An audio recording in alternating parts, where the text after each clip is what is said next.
Hey guys, want to give you a quick update on what's going on with Britney because I've been getting a lot of messages and there's just a lot out there right now talking about like Britney's freed and Jamie's done. And while there is a silver lining to this, it's not really the truth. So we need to get into really what happened. And in 5 minutes or less, I'll fill you in. So I found out the story, obviously, like everyone else, through all the headlines. And, the headlines had all different verbiage, like he's stepping down, he's resigned, past tense, present tense, future. I mean, everyone's to blame for this, basically. And I saw, obviously, TMZ, there's no credibility there. So I waited, saw what the Variety article was. I've been going there a lot more recently. And then I was like, okay, there's cause for celebration. But there's a lot to it.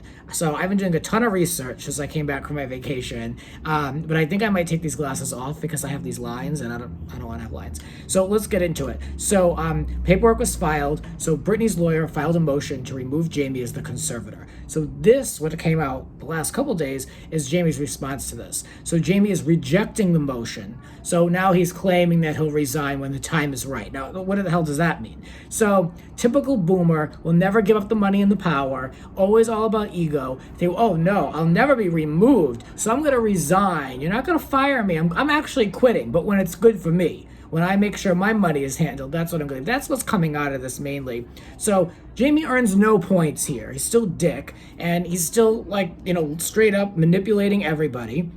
Basically what's happening is he will not leave until they settle the 12th accounting. Now, this is from last year's accounting for Britney's estate. There's been some objections filed up to $1.3 million in legal fees, and he wants all this cleared. He wants to get money for this. Now, we have to keep in mind, what is he spending money on legal fees for? To fight this conservatorship to stay on. So he's using Britney's money that he wants her to pay to continue, in my opinion, to abuse her the way that he has, in my point of view. So, I mean, there's that. There's apparently, allegedly, there's a little bit of money that they're questioning that went to Lou Taylor's entertainment company.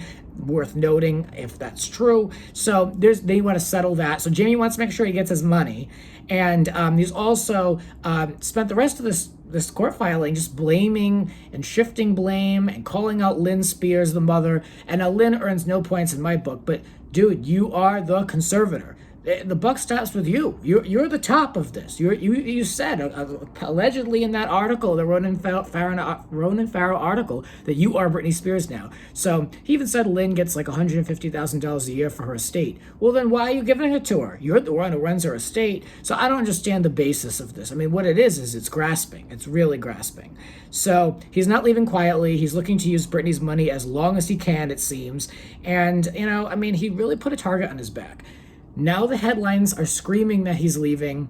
It has to be the right time. But again, that opens up a whole objectionable, what does that even mean? So her lawyers, Britney's lawyers, Matthew Rosengart, can really go all in on that. And I hope they do, because we're not waiting for a new moon here. There's time to act and time to move. And I hope that Britney's lawyers attack every single word of that. And I hope they use that to their advantage, because enough is enough. I have my bottle of champagne when he's gone, and then I have another one for when the conservatorship is over. Let's go. Free Britney.